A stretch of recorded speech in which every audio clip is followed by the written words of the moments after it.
Algo importante que aprendí en Uber es que siempre decían que, aunque estés contratando a alguien para una posición muy junior, si no ves la proyección de que sea tu jefe, no tiene sentido que entre. En mi caso, estoy como emprendiendo, pero dentro de un corporate. Tiene un poco la parte positiva de emprender y la autonomía, sin pues partes de los riesgos. Zara es una empresa enfocada en propiedad y en pago por uso. Toda la parte de propiedad pues, está en 19 países, somos 3.000 empleados. El año pasado se vendieron a más de 200.000 vehículos, una facturación de unos 5 billion. Hace unos 6 años se empezó a montar una incubadora de startups con diferentes ideas relacionadas con la movilidad, como empresas de conectividad de vehículo, un marketplace de venta de vehículo tanto nuevo como usado, una división de lo que llamamos intelligence y luego la que tomé yo un poco las riendas, que es la parte de suscripción. De 100% online, en 5 minutos puedes completar el proceso y en 48 horas tener tu vehículo. Y con el mínimo compromiso es de un mes. Mayor acceso a la movilidad, democratizando el acceso de alguien que no puede comprar un vehículo. Hay diferentes informes que ven que tan pronto como 2030 podría ser un negocio de más de 50 billones. Hoy tenemos con nosotros a Carlos Reina, quien tiene una historia un tanto peculiar, ya que tras pasar por empresas como Uber o Indra, se encuentra emprendiendo dentro de una multinacional que factura más de 5.000 millones de euros. Carlos nos contará cómo es emprender dentro de una corporate y nos dará su visión sobre el futuro de la movilidad y sobre cómo la sociedad ya se está adaptando a nuevos modelos de pago y de uso a una velocidad de vértigo. Presta atención, abre bien tus oídos y disfruta de un episodio repleto de aprendizajes.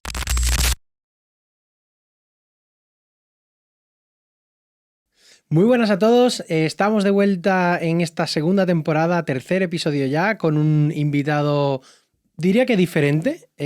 Hoy es una persona que es emprendedor, pero distinto, ¿vale? Ha emprendido desde dentro de una casa, de una multinacional, y no es lo que estamos habitualmente acostumbrados. Así que bueno, bienvenido, Carlos. Muchas gracias. Muchas gracias por tenerme y enhorabuena por el podcast. Muchas gracias, no, gracias a ti por venir, a hacernos hueco. Y bueno, hoy vamos a descubrir lo que es tu caja, que nos cuentes tu historia y sobre todo la historia del proyecto de Astara y la parte de suscripción de Astara Move, ¿vale? Así que bueno, para empezar, siempre nos gusta a Álvaro y a mí romper un poco el hielo haciéndote una serie de preguntas así un popurrí rápido para conocerte, quién es Carlos, cómo eres tú como persona, ¿vale? Qué bueno. Entonces, ¿empezamos? Vamos al lío. Venga, empiezo yo. ¿Qué has desayunado hoy? Hoy tostada con tomate y pavo. Sí, señor. Rico. Me ha entrado un poco de hambre ya y todo. ¿A esta hora? ¿Cuál ha sido tu último viaje? A Cádiz este verano, sobre todo con mi familia. Qué buena tierra, ¿eh? No voy a pronunciarme al respecto. Vale, ¿tu ciudad favorita? La primera que me viene a la mente es Madrid, la verdad, donde nací, donde viví la mayor parte de mi vida. Muy bien. ¿Cuál sería la definición de Carlos en 3 palabras? Esta es de las complicadas, ¿eh? Diría trabajador, que intenta ser bueno, digamos, y bueno, comprometido, ¿no? O sea, quizá trabajo, compromiso. Y calidad o... Perfecto. ¿Qué es lo primero que has hecho hoy cuando has llegado a la oficina? Bueno, lo primero, comprobar un poco con mi mujer qué tal estaban los niños, porque estamos en primeros días de cole. Y bueno, la verdad que pues eso, una experiencia movida y luego ya después entrar con el equipo, comprobar los primeros números y ponernos a ello. ¿Eres muy de números? ¿Te gusta mirar esas...? La verdad que sí, soy bastante de números. De hecho, lo que me conoce era que muchas veces intento pedir a las personas o al equipo que si no tienen los números cogidos o entendidos, mejor lo hablamos, si no mañana. Muy bien. Si solo pudieses trabajar en una semana, solo una mañana, ¿a qué la dedicarías? Yo creo que a revisar qué ha pasado la semana anterior y proponer acciones probablemente para intentar mejorar la siguiente. Fenomenal. Un sueño que sepas que sí o sí se va a cumplir. ¿Cuál sería?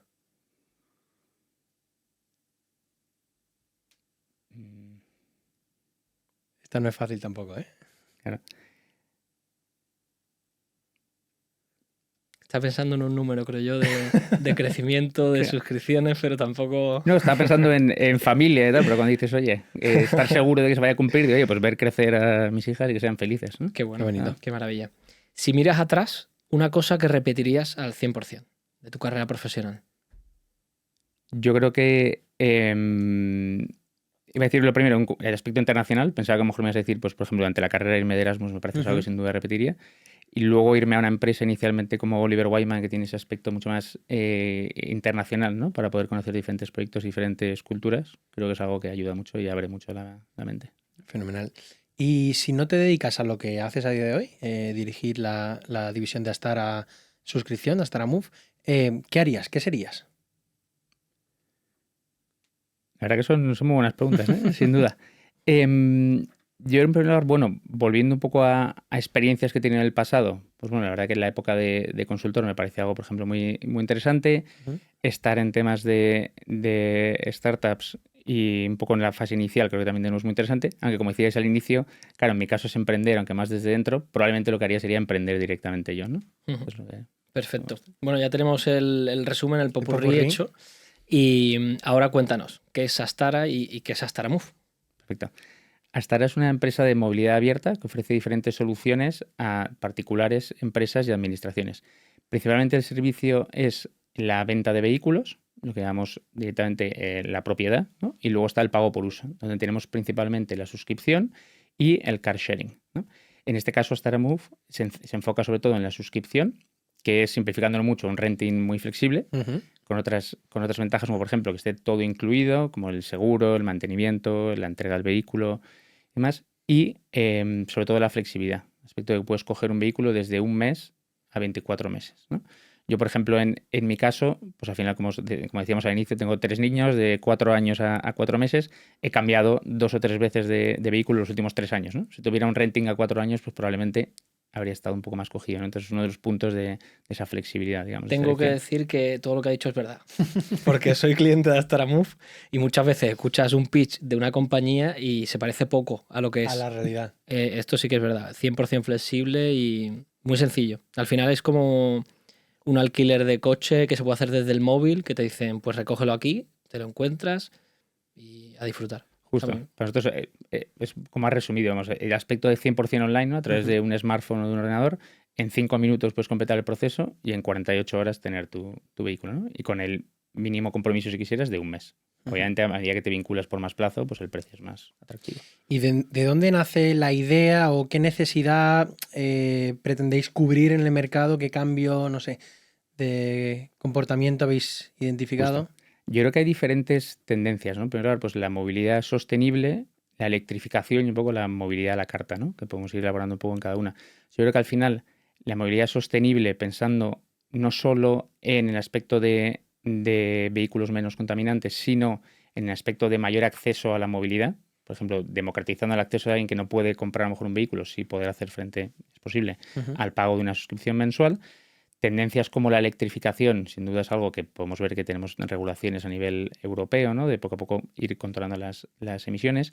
Y vemos que, de nuevo, la suscripción puede ser una forma de probar este tipo de vehículos, que a lo mejor no todo el mundo tiene claro inicialmente que quiere comprar, y puede ser una buena plataforma de entrada.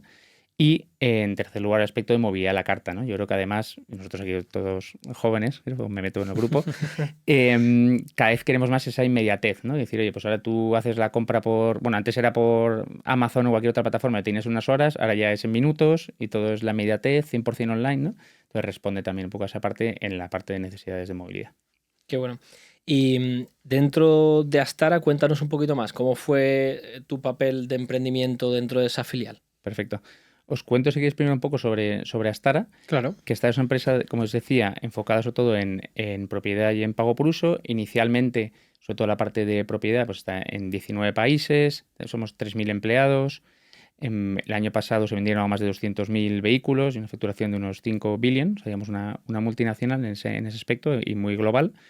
Y hace unos 6 años se empezó a montar como una incubadora, digamos, de startups, ¿no? Con diferentes ideas en las que ir invirtiendo, sobre todo relacionadas con la movilidad, ¿no? De aquí surgieron ejemplos como empresas de conectividad de vehículo, donde decir, oye, pues no solo ofreces la conectividad, sino una serie de servicios asociados, un marketplace de venta de vehículo tanto nuevo como usado, una división de lo que llamamos intelligence, que es todos estos, digamos, insights que puedes generar asociados a la movilidad y a tener tantos vehículos conectados, pues venderlos, y en este caso los clientes son pues tanto empresas como administraciones. Y luego la que, digamos, tomé yo un poco las riendas, que es la parte de suscripción, ¿ya? Suscripción, como decíamos, nace porque vemos diferentes tendencias, las que en el mercado se ve que, al igual que el renting creció muchísimo y sigue creciendo, en los últimos años, ¿no? Por esa flexibilidad frente a la propiedad, pues surge esta nueva fórmula que es la suscripción, que de nuevo pues hay diferentes informes que ven que incluso tan pronto como 2030 podría ser un negocio de incluso más de 50 billones, ¿no? Entonces, digamos que en respuesta a ver que es una tendencia interesante y poner en valor, digamos, la propuesta de valor de ser una empresa que ya está en estos 19 países que mencionábamos, ya vende estos 200.000 vehículos y por tanto tiene una red de varios miles, algo más de 3.000 a lo mejor, de puntos de venta y puntos de contacto con el cliente, pues lanzar este negocio de suscripción. Y ahí es donde, en un momento quizá post el momento puro de startup, dijeron, oye, pues vamos a empezar a escalar, ¿no? Dentro de estas diferentes ideas que hemos probado, creemos que esta tiene sentido y buscamos a alguien fuera para que venga a liderar el proyecto, ¿no? Y ahí es donde entro yo, hace algo más de 2 años. Es muy interesante porque además me recuerda mucho a una empresa que hemos tenido aquí que realmente hace esa parte de innovación con corporates, ¿no? Ellos fueron de Cube con Andrés y ellos nos contaban cómo empresas más tradicionales que quieren innovar su negocio core les ayudan en ese proceso de innovación abierta, de ideación y de pivotaje, o sea, y de validación de distintos modelos para después hacerlos crecer. Entonces, tú, si lo entiendo bien, es cuando ya Astar hace este ejercicio de tratar de buscar nuevas líneas de crecimiento, de autodisrumpirse, ¿no? Entras a liderar la división de suscripción o de Astar a Move, ¿no? Correcto. Justo. Porque ahí no hace falta que las mencionemos, pero hay empresas que hagan ya este modelo de suscripción en España, en otros países. Sí, sin duda. Somos uno de los pioneros, pero sin duda hay empresas que empezaron antes y sin duda yo creo que estamos creando un poco el mercado entre todas, ¿no? Yo, de entre otros sectores, como lo comentaremos, vengo de la energía, donde veíamos que en muchos casos la cuestión no es, digamos, pelearse entre challengers por usuarios, sino poder dar a entender al usuario que existen opciones, ¿no? Al igual que ahora decir, oye, hay mercado de sobra, yo creo, para los diferentes pedidos de suscripción. Es más, dar a conocer la propia suscripción y ver cómo puede ir creciendo y evolucionando el mercado. Claro, porque muchas veces, y aquí lo hemos hablado más de una vez, hablamos de disrumpir mercados, de cambiar comportamientos de los propios usuarios, pero claro, o sea, una sola empresa es muy difícil que sea la fuerza capaz de romper, oye, como se ha hecho toda la vida, ¿no? Como se ha hecho toda la vida es muy difícil de romperlo. Entonces, la competencia en ese caso es sana, ¿no? Digamos, cuando se está abriendo un nuevo océano azul, llegará un momento que será otra vez un océano rojo y tendremos que competir, ¿no? Pero de momento nos abrazamos y nos apoyamos porque es un cambio de ¿Cuáles dirías, crees que son los mayores retos del modelo? O sea, entiendo que al final todo modelo de suscripción lleva muchísimo número, mucha amortización, mucho análisis. ¿Qué retos has enfrentado ¿cuándo empezó toda esta de Astar Move? Hace algo más de 2 años. 2 años. ¿Qué retos has ido enfrentándote y descubriendo? Porque supongo al principio serían unos y luego te pones al lío y son otros totalmente diferentes, ¿no? Efectivamente. Yo creo que en primer lugar, claro, tú empiezas y dices, bueno, vamos a pensar en el producto, vamos a pensar en cómo estamos llegando a ese producto, ¿no? A través de, pues, por ejemplo, la financiación, cómo es la experiencia de usuario, ¿no? Yo creo que es fundamental, ¿no? Y cuando vas entrando en cada una de ellas, y otras muchas, que seguro me he dejado, te vas dando cuenta y aprendiendo sobre unas u otras, ¿no? Como por ejemplo, dices, oye, pues estoy realmente creciendo, pero dices, oye, estoy creciendo a lo mejor de la forma más eficiente, ¿no? Y decir, oye, pero es muy bueno el hypergrowth, ¿no? Y captar muchos usuarios, pero dices, oye, lo estoy captando con la mejor propuesta de valor para el cliente. Por eso nosotros, por ejemplo, ha ido mejorando mucho, yo creo, la oferta. Por ejemplo, inicialmente teníamos únicamente planes a un mes, porque lo que primaba era esa flexibilidad. Pero luego te dabas cuenta, y esto de nuevo aprendiendo de los datos, ¿no? Y de ver el comportamiento de los usuarios, que había gente que a lo mejor llevaba 1 año con un plan renovándose mes a mes. Y dices, oye, pues esta persona probablemente esté interesado en un plan a 6 meses o a 12 meses en el que el precio ya desde el inicio es más conveniente, ¿no? Pues serían uno de los ejemplos en los que inicialmente... Ese ha sido mi caso. Yo empecé con el de 3 meses y ahora acabo de cumplir 1 año. Y la verdad que cuando alguien lo escucha desde fuera puede pensar diferente a lo que puedo pensar yo.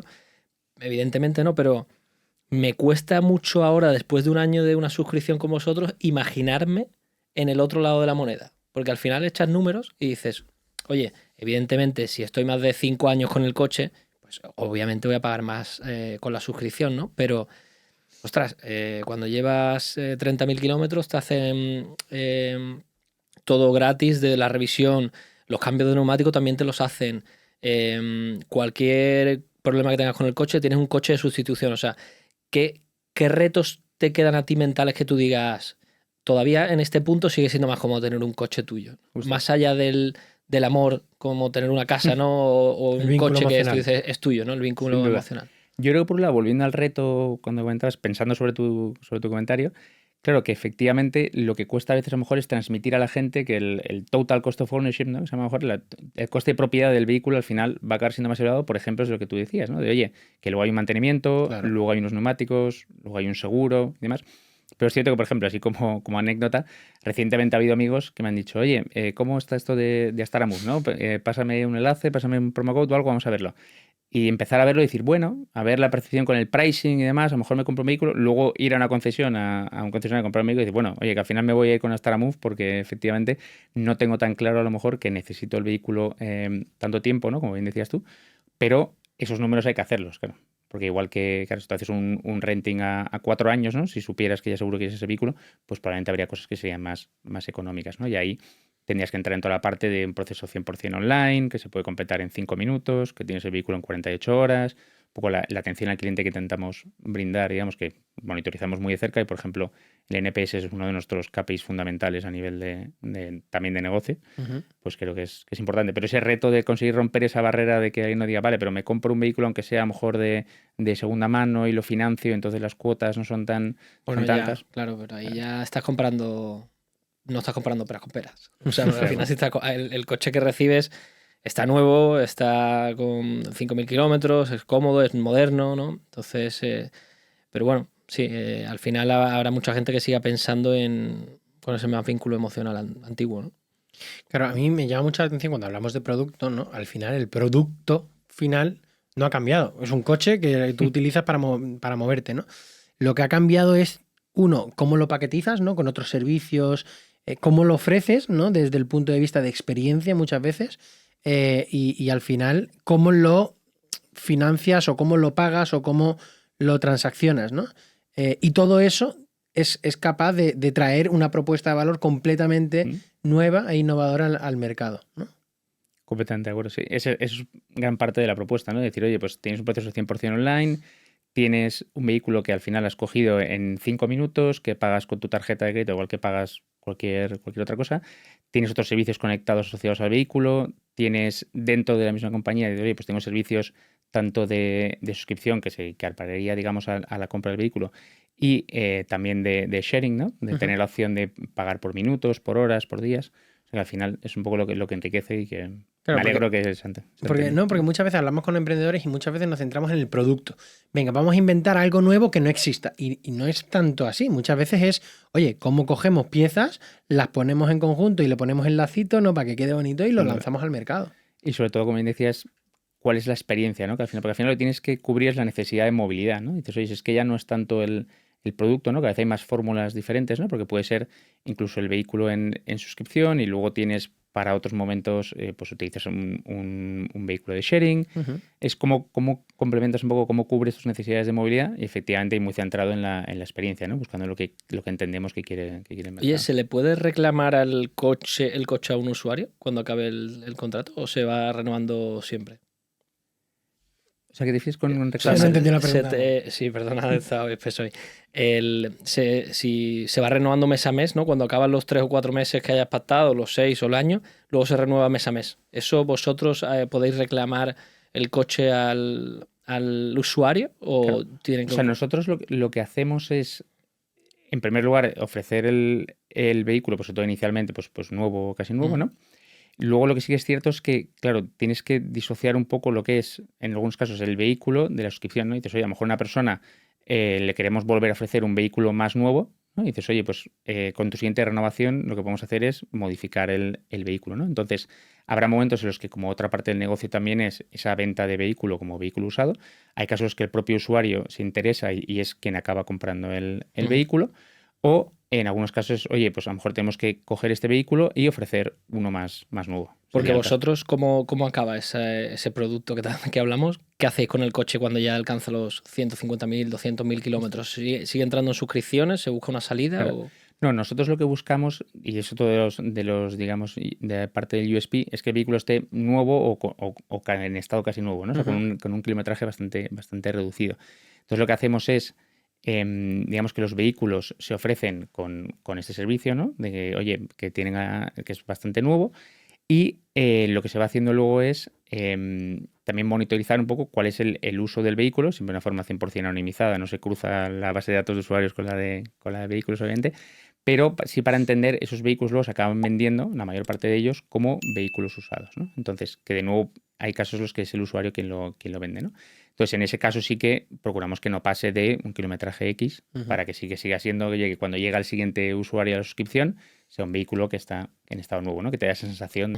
Porque al final uno de los puntos es digamos, multiplicar las vidas del activo, ¿no? Pensando un poco también en esa sostenibilidad que hablábamos, ¿no? Darles diferentes vidas al mismo activo para reducir un poco también el parque automovilístico y a la vez ir metiendo vehículos nuevos que al final contribuyen pues, generalmente en tecnología para la seguridad y para las emisiones, pues va renovando poco a poco el parque automovilístico, ¿no? Dentro de la suscripción. Ahora que has tocado algunos números, ¿cómo son en orden de magnitudes? Lo que maneja Staramove, ¿cuántas suscripciones? ¿En qué países estáis? ¿Facturación?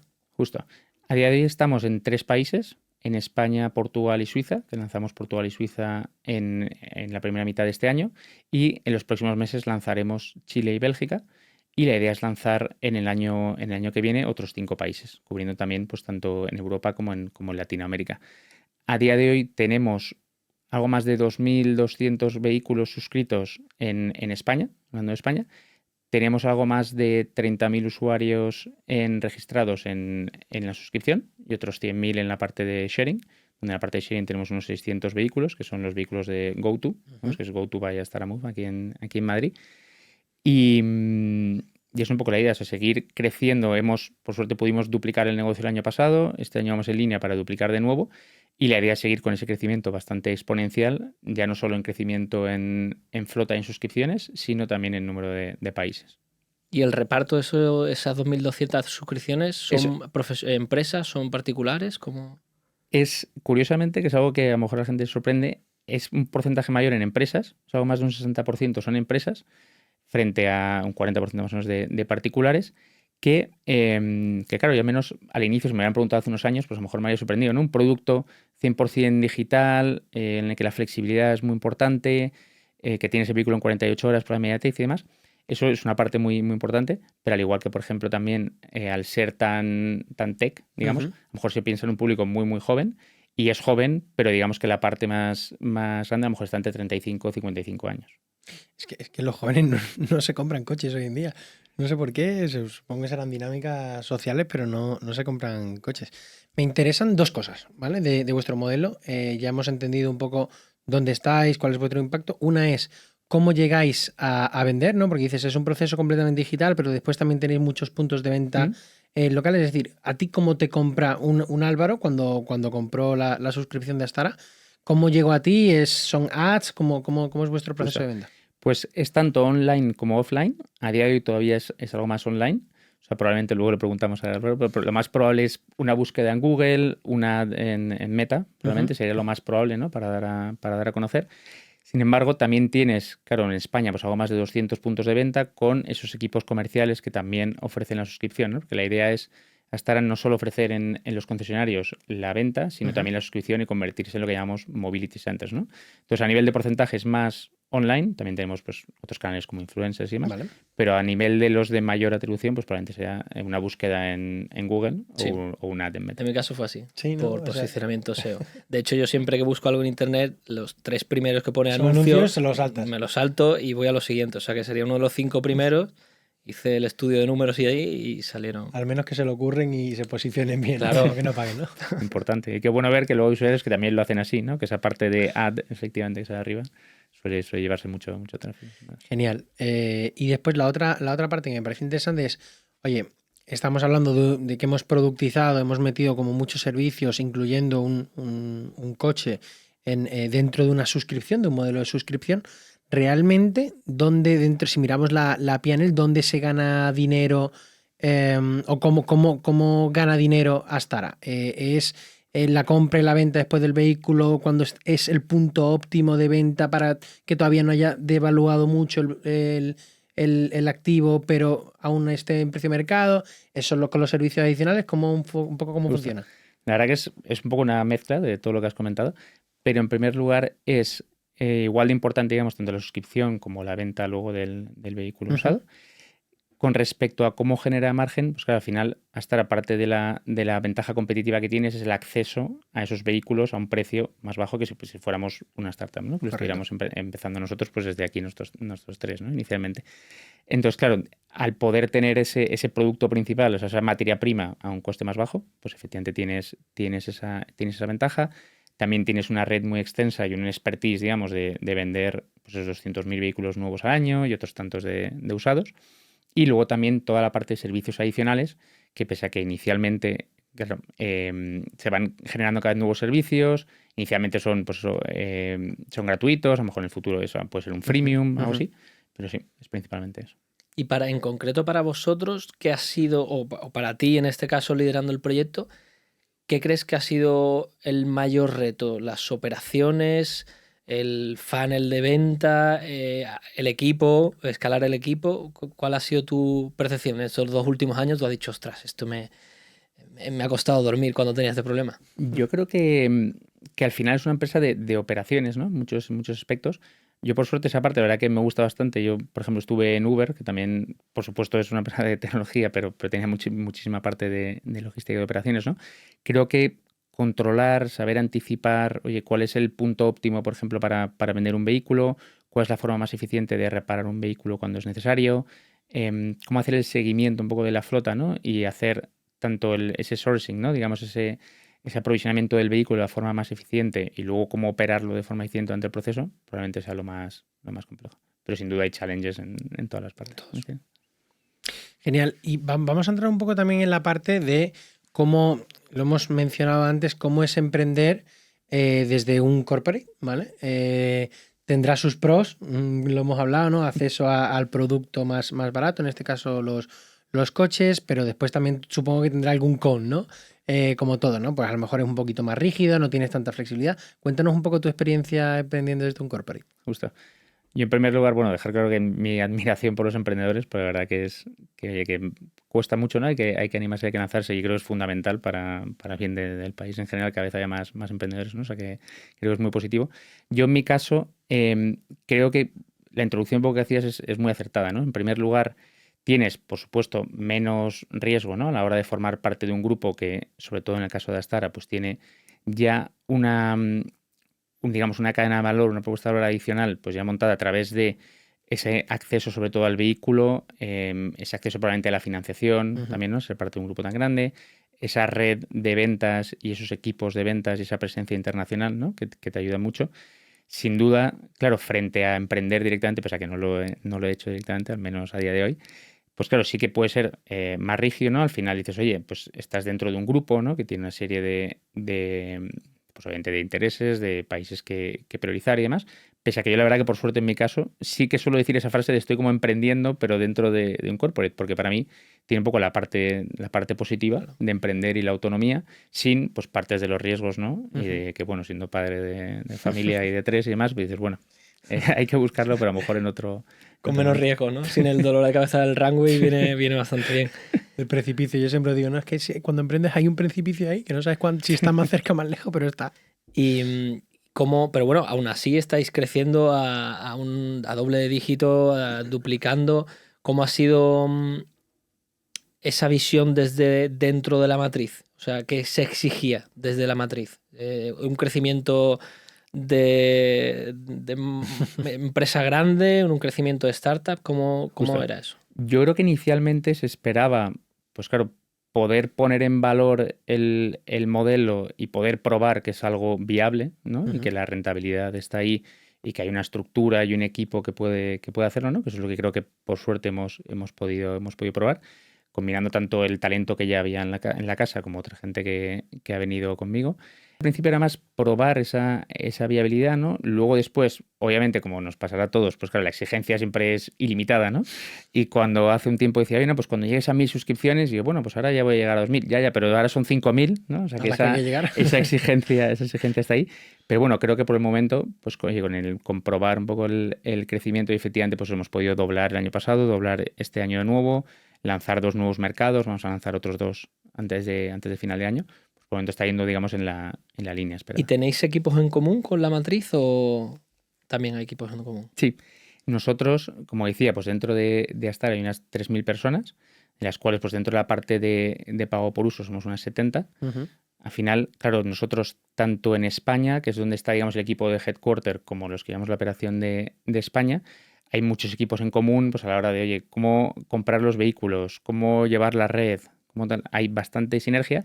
Y luego ya sobre todo cuando lanzamos otros países, como por ejemplo Portugal o Suiza, ahí sí que los equipos son de 2-3 personas. O sea, Claro. ahí sí que las sinergias son completas, ¿sabes? Porque al final tienes ya, digamos, la idea, la propuesta, el modelo de negocio ya bastante más madurado desde España, ¿no? Lo adaptas a cada uno de los mercados, pero ahí sí que te nutres muchísimo más de la estructura existente en cada uno de los países. Claro, es que yo es donde veo el mayor potencial del tema spin-offs o el tema intraemprendimiento, ¿no? Es dentro de una compañía.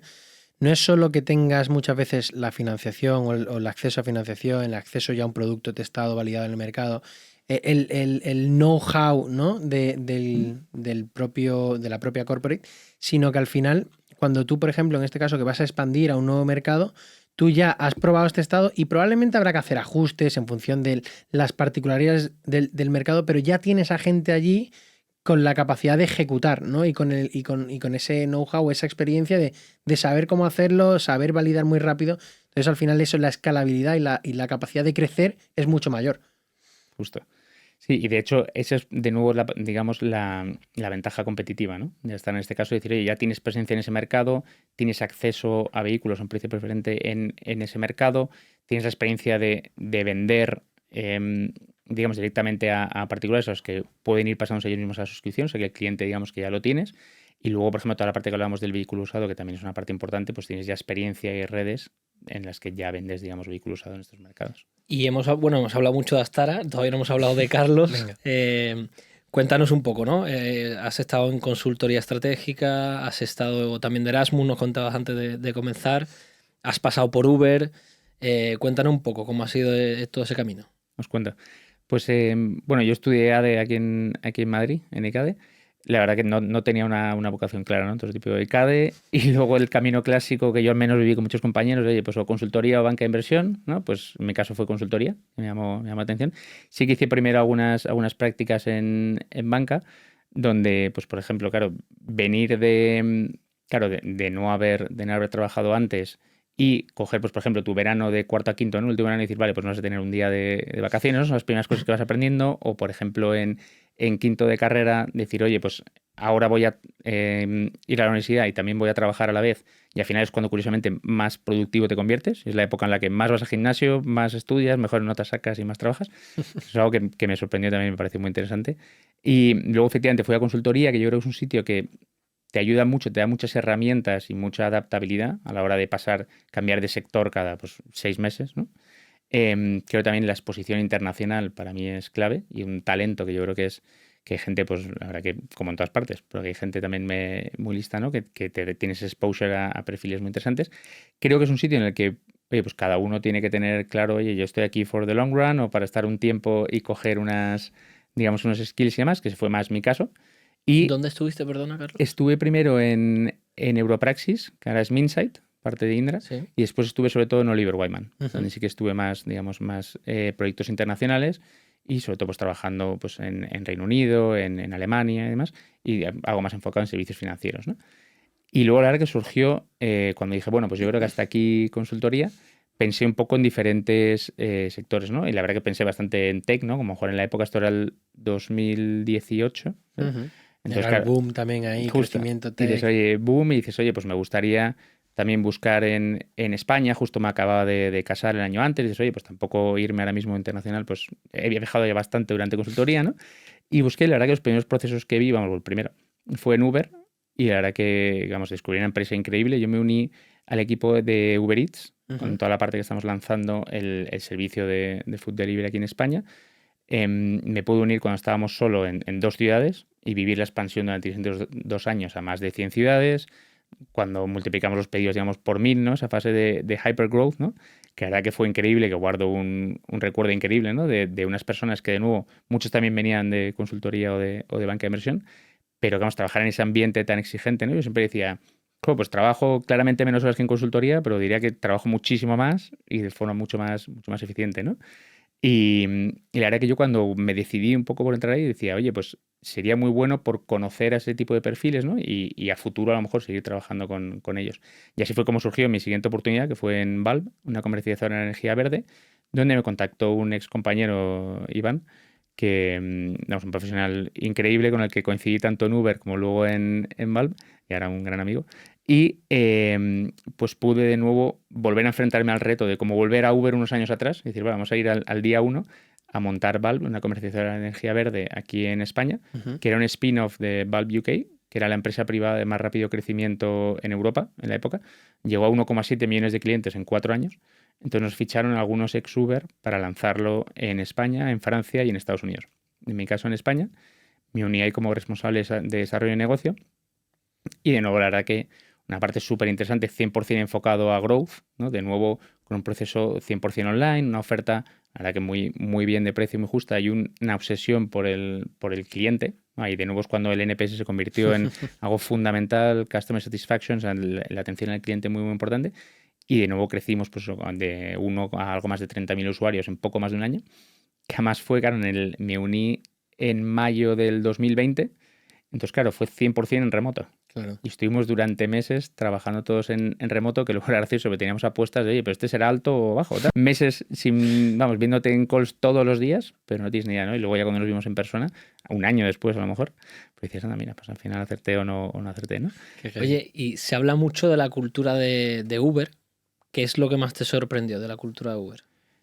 A ver, yo creo que es bastante, digamos, o sea, busca, digamos, de verdad el crecimiento y es muy exigente, sin duda. O sea, es un ambiente muy exigente. Creo que está bien equilibrado con la parte de autonomía.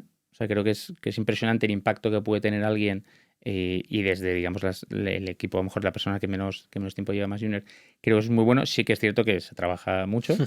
Creo que luego también se sabe disfrutar. Y la verdad que nosotros coincidimos unos cuantos en esa época, que ahora tenemos mucha relación y que la verdad que al final pues pasa mucho tiempo juntos, ¿no? Y al final trabajas mucho, pero es un ambiente, digamos, la verdad que muy bueno, lo que yo viví, muy exigente, pero vamos, que luego sigues hablando, sigues conectado y seguramente nos volveremos a cruzar. Pues pasó por aquí también Jesús Rebollo, que nos dijo que en su primera semana de Uber le escribió uno que llevaba con becario allí, oye, que quiero hablar contigo, se me ha ocurrido no sé qué, y que le sorprendió mucho eso, ¿no?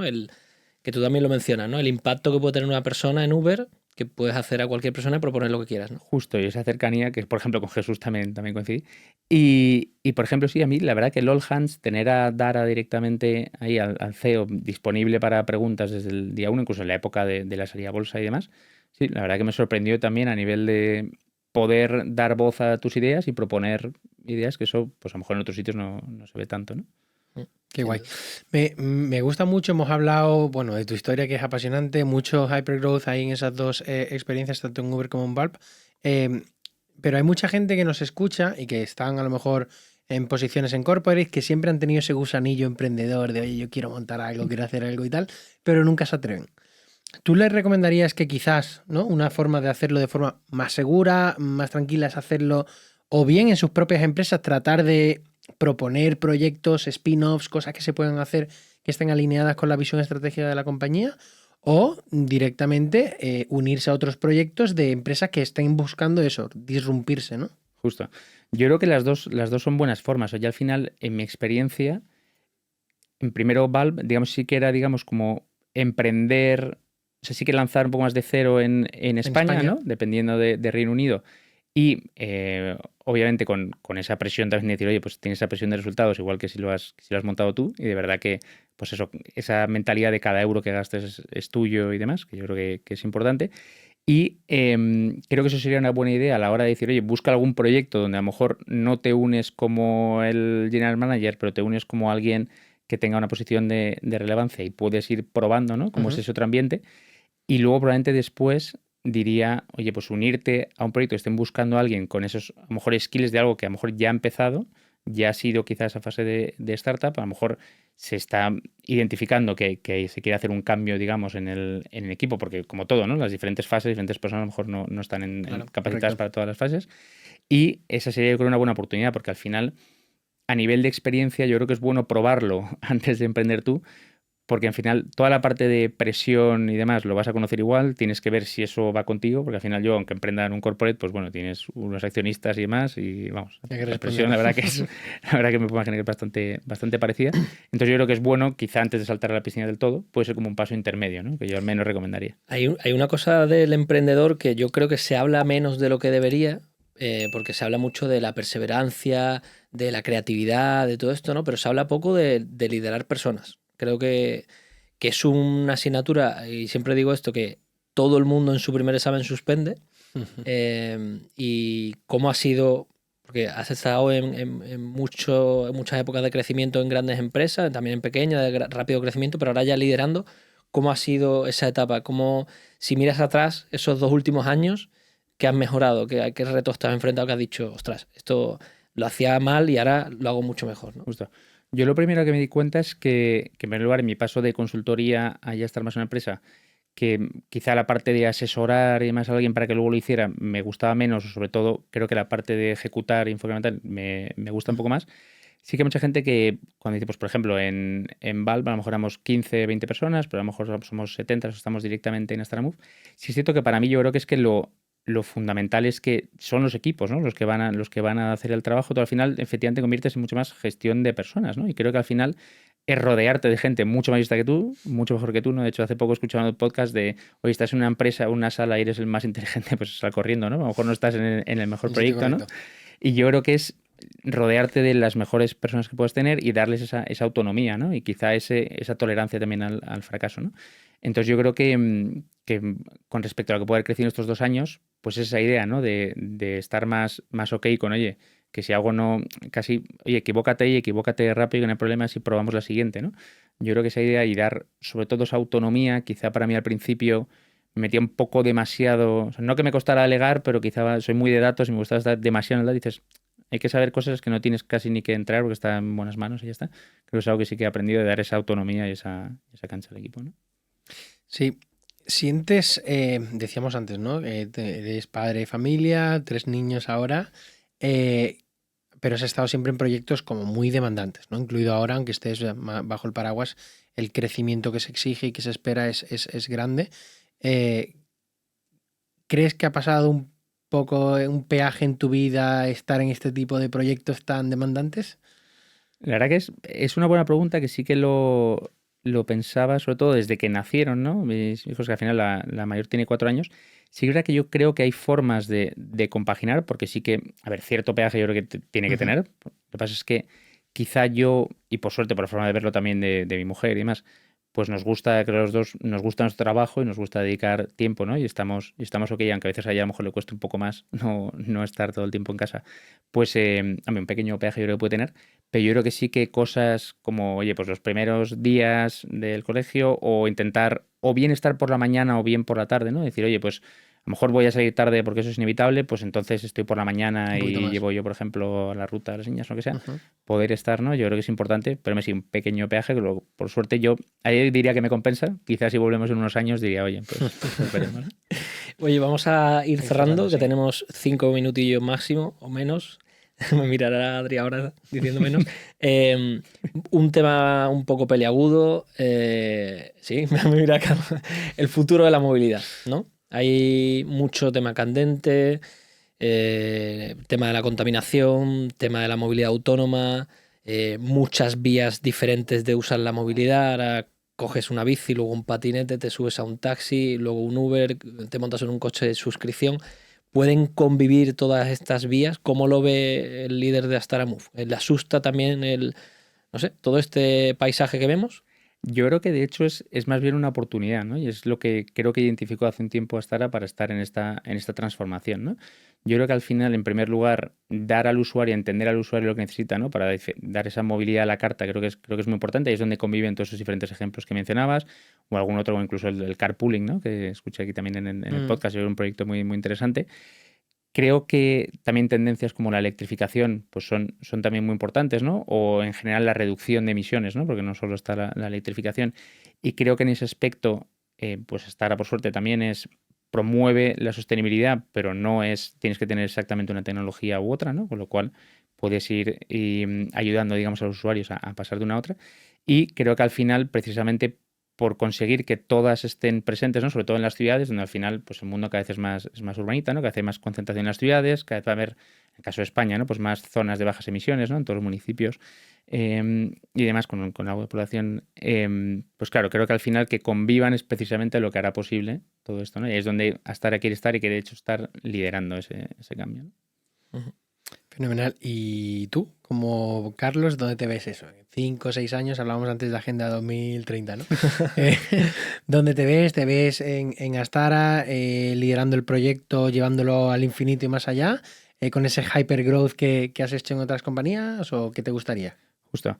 Yo precisamente lo que me llama mucho la atención de Astara es ese, y la verdad que en otras empresas está encantado, pero pensar en el long run de verdad me llama mucho la atención, ¿no? Porque ver que es algo que tiene ya solamente la parte de automoción más de 40 años de historia, en la que, oye, a lo mejor te vas 20 años atrás y no estabas, bueno, sin duda, no estabas en tantos países, no tenías esta proyección, ¿no? Y decir, oye, si pudiéramos hacer eso con la suscripción y seguir de la mano de Astara, estar en más de 10 países, con una flota de más de 40.000 vehículos y más, y liderando y viendo sobre todo cómo el equipo que ha empezado esto sigue creciendo y a lo mejor se convierte en responsables de diferentes países, por poner un ejemplo, pues sería súper interesante y es donde, con suerte, si podemos, intentaremos estar. Creo que vamos a ir cerrando ya, pero me ha parecido súper interesante eso que has dicho y creo que es un papel fundamental de cualquier líder, el tener un plan para todo miembro de tu equipo, ¿no?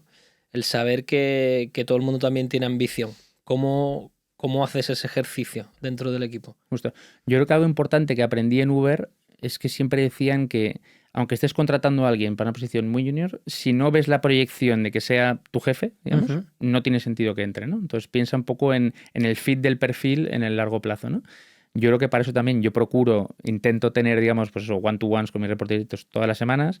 Intento empezar con el, oye, ¿qué tal? ¿Cómo estás? Entender un poco también la situación familiar, ¿no? No solo trabajamos y demás. Y entender, oye, cuál es un poco la ambición de cada uno, ¿no? Y hacia dónde quiere ir cada uno, porque al igual que hay gente, y es perfectamente respetable, que dice, oye, yo estoy cómodo en mi posición y quiero estar aquí, hay otros que dicen, oye, pues me gustaría ir a otros países y llevar eso, ¿no? Entonces yo creo que saber conocer esa parte y entender si se lo puedes dar, y si no, yo en mi caso por lo menos intento antes de contratar a alguien ser bastante transparente, pues creo que es importante. Sí, pero pensar no solo en tu desarrollo, sino en el del equipo. Qué bueno. Sin duda, clave tener un equipo, lo que decíamos antes, mejor que tú, que te acompañe y que potencialmente puedan ser quienes sigan empujando el proyecto. Así que nada, enhorabuena por lo que hacéis, por ser impulsores del cambio y por ese papel tan importante. A Álvaro le ayudáis todos los días cuando coge el coche. Además que echa kilómetros el tío con su trabajo. 43.000 kilómetros en 10 meses me he hecho. No le renueves, a este no le renueves que te la lía. Ha fallado alguna alerta ahí. Ese no entró en la curva, ha dicho, hostia, el modelo no nos sale bien. Vale, así que nada, lo vamos a dejar aquí, ¿vale? Estamos ya en tiempo. Mil gracias por venir, por tu tiempo y por tu historia. Vale.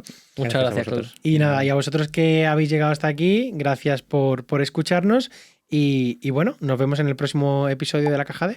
Saludos. Gracias. Un saludo, chao.